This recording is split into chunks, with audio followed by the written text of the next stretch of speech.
Hello, everyone. Thank you for listening to us and welcome to our debate on the ethical dilemmas related to cultural relativism and ethnocentrism. We are going to present three main debate questions based on the readings assigned accordingly. And each of us is going to argue a different potential position on each ethical dilemma. Please take into consideration that we have not regarded our personal opinion, but we are arguing for the sake of igniting a discussion. The first question reads: do you agree or disagree that it is ethically correct to persuade people by influencing their cognitive biases to pursue a cultural political agenda? On the agreeing point, we have Alessandra Lima, and on the disagreeing point, we have Cynthia Turbides. It is ethically correct to persuade people by influencing their cognitive biases in order to pursue your cultural political agenda. When we talk about cognitive biases, they are often result of your brain's attempt to simplify processing information. It's what helps you make sense of the world and reach decisions. One form of cognitive biases is in the form of memory. It's the way you remember something that happened in your life or an important event. This memory can be really biased for many reasons, and this can lead to biased thinking and also making a biased decision. Another form of cognitive bias is in terms of attention. Since too many things are happening around us all the time, people become usually selective of what they want to pay attention to and what they want to remember. These biases that are formed throughout your life are what define you and what allow you to make decisions regarding your personal experiences, thoughts, and ideas. People that are being influenced by their cognitive biases may show signs that they only pay attention to news and stories that confirm what they already believe, their opinions. They might also think that everybody thinks like them. These are signs of misinformation or lack of information and also ignorance in certain topics. So when it comes to influencing people's cognitive biases, one might want to use some of the 6 shortcuts in persuasion in order to convince someone to do something. In this case, we're going to be focusing on persuading someone to comply with your agenda. For example, convincing someone to vote for your political party or simply convincing someone that you are right. Like I previously mentioned, people usually have very selective memories and choose what they want to remember and keep on feeding these memories with similar information. If we talk about voting for a certain political party, someone who is being influenced by their cognitive bias will only feed themselves information that continues to confirm their opinions and beliefs and will unconsciously disregard information they don't feel comfortable with, and they will be lacking information in order to make a coherent decision. Therefore, it would be morally correct to try to influence someone to comply with your agenda, even though you fail in doing so, because this sparks conversation with someone who is letting your cognitive bias make their decision.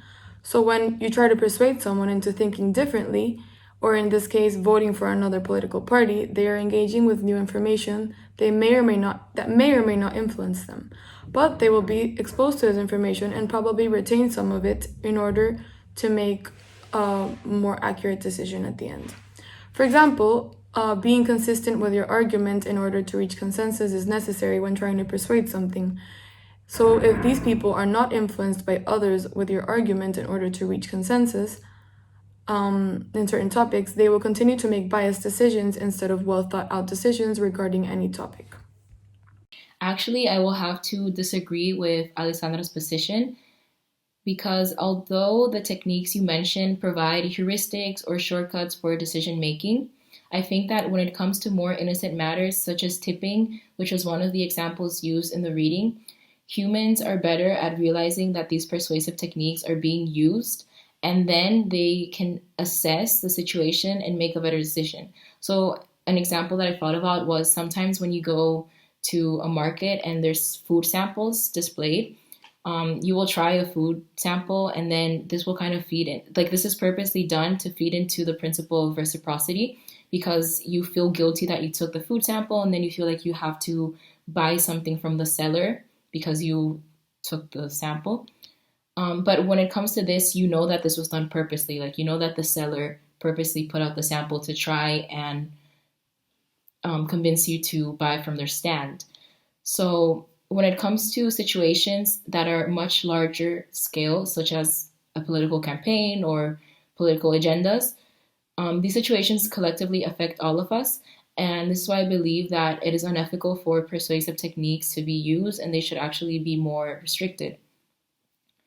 And this has to do, again, as I mentioned, also with the idea that humans are rationally ignorant. And what this means is that humans will prefer shortcuts over taking the time to actually educate themselves on issues because it's quicker to make a decision, right? So, again, why is this unethical? Because, as you said, we can argue that humans will be presented with information and then they will be able to rationally pick and choose and decide what they take from what is presented. However, in a more modern setting, this debate made me think of the documentary we watched, the Great Hack, and clearly nowadays, with a purpose, there's a purposeful spread of misinformation and fake news, which is tailored with these persuasive techniques and heuristics to persuade voters through very sophisticated AI programs to only show information that fits the voter profile and fits the likes of the voter or the people that they follow, right? So this makes it increasingly harder for people to process these pieces of information rationally and in an unbiased way. So based on this example, I believe that these techniques, these persuasive techniques applied to present modern day times are increasingly becoming unethical in processes such as elections and campaigns as they are done with ill intent and advanced technology to deceit and advance the candidate's personal gains. The second question reads: do you agree or disagree with the statement that us as Westerners owe to formerly colonized people responsibility for the actions of our ancestors? And should we represent foreign cultures accurately and not according to our Western perspective? In the agreeing point, we have Vera Dib, and in the disagreeing point, we have Barbara Gomez. Colonization and imperialistic trends of the West are key factors when learning about history. However, a huge factor is also getting to know and learning about all sides to a story, and this means putting ourselves in the position of understanding each other's cultural background. The term Westerners in this context refers to those whose ancestors were colonizers or were in some way involved in these imperialistic trends of the West. Or, on the other hand, the term also refers to those who still analyze history based only on their own perspective or on the cultural background of the West. The reading about culture and imperialism provides us with the claim that nations in itself are narrators of history. The argument behind this claim is that in a way each nation tells a story about an issue or a problem or a historic event on its own cultural approach to this issue. As the new generation, we do not necessarily own responsibility for the actions of our ancestors or the mistakes that they made in the past, but what we do have the responsibility to do is making foreign cultures known and be appreciated just as we do with our own. Understanding all sides of a story and all cultures involved is crucial for understanding history and understanding why we are how we are. If we look at the colonization of America, for example, a crucial part of understanding these events and the effects it had in the history of the world is also looking at the perspective of the ancient Native American people, for example. Westerners may believe that it is only important to understand their side of their story and their perspective. However, if we look at only one perspective when learning about history or when learning about historic events, we are never truly understanding an issue. We have the responsibility to present other cultures accurately and true to their side of the story and their own history. This means giving all possible information and analyzing all different perspectives and understanding different cultural backgrounds that may have led to certain beliefs or to certain positions regarding an issue. To counter Vera's argument, she is mainly making two statements. The first one is that she disagrees with the fact that us as Westerners owe to formerly colonized people any sort of responsibility.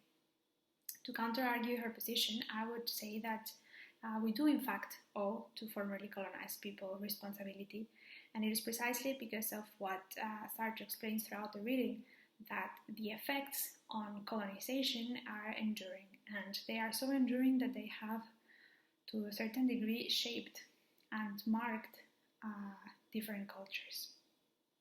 This means that the effects of the harmful acts that were caused by our ancestors are still lived by today's generations. The force which was imposed on them still carries consequences up until today.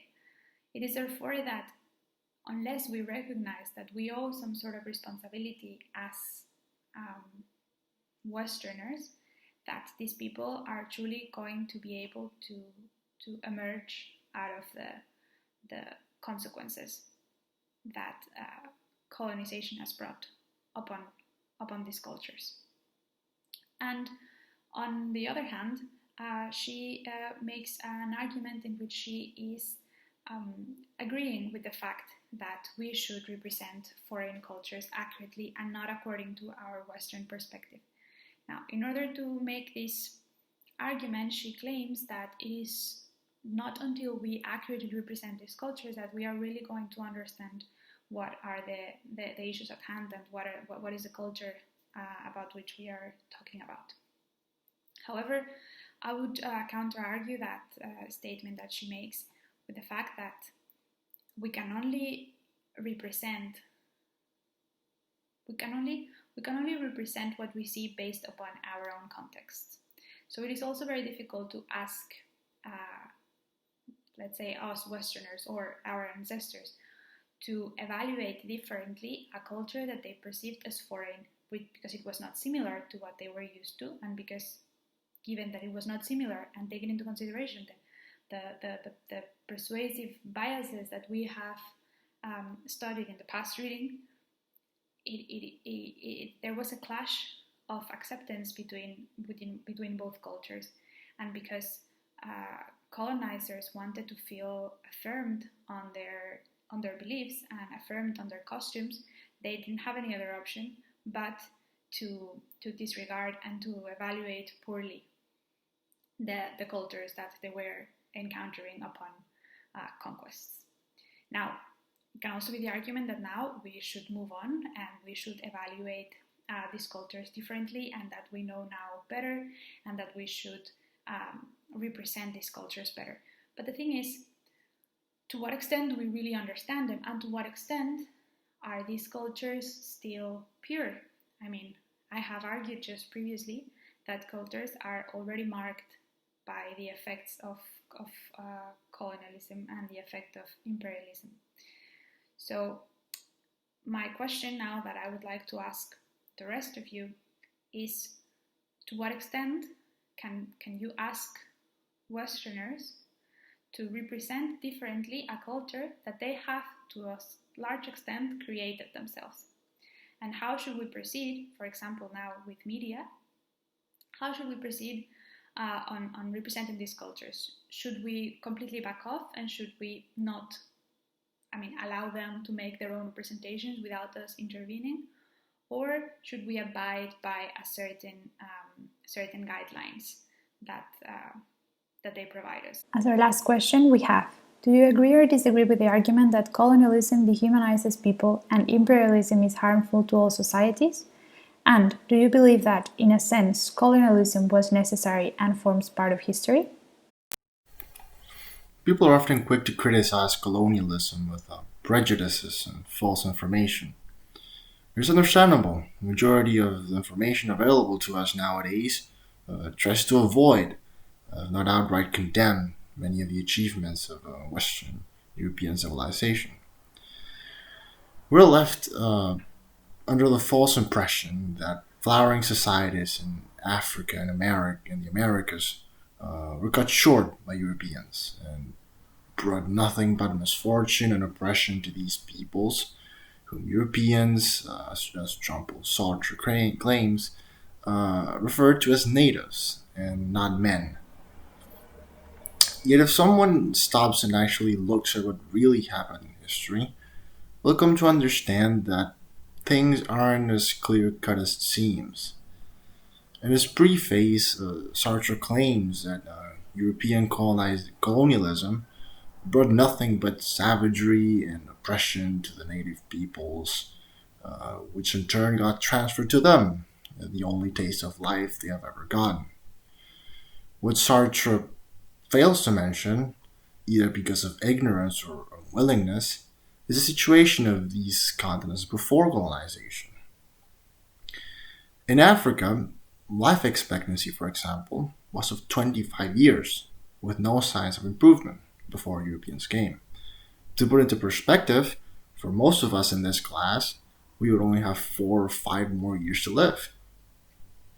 Technological advancements, including medicine, which is what matters here, never spread to sub Saharan Africa as it did to other parts of the world.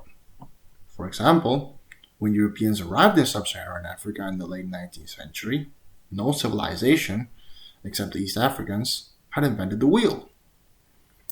Furthermore, the European colonization of Africa, for example, was instrumental in completely dismantling the massive Arab slave trade market, which plagued Africa for over 1,400 years. In the Americas, for example, the Aztec Empire was so horridly despised by many of its subjects that they received the Spanish with open arms and helped them with their conquest. And I can't blame them, honestly, because after all, the Aztecs had this questionable habit of ripping people's chests open to offer beating hearts to their god. Are those societies that people long for and are proud of nowadays? Colonialism and imperialism, at least in its European form, does not dehumanize people. On the other hand, it does the opposite. When looking at history, it could even be strongly argued that European colonialism did more good than bad. Well, of course, there's much more to be said, yet there's not enough time, of course. So, yeah, uh, all in all, please, guys, go ahead and post your comments, whether you're for or against it, doesn't matter. Uh, the point of the debate is, after all, to engage and exchange opinions. So, yeah. Thank you very much.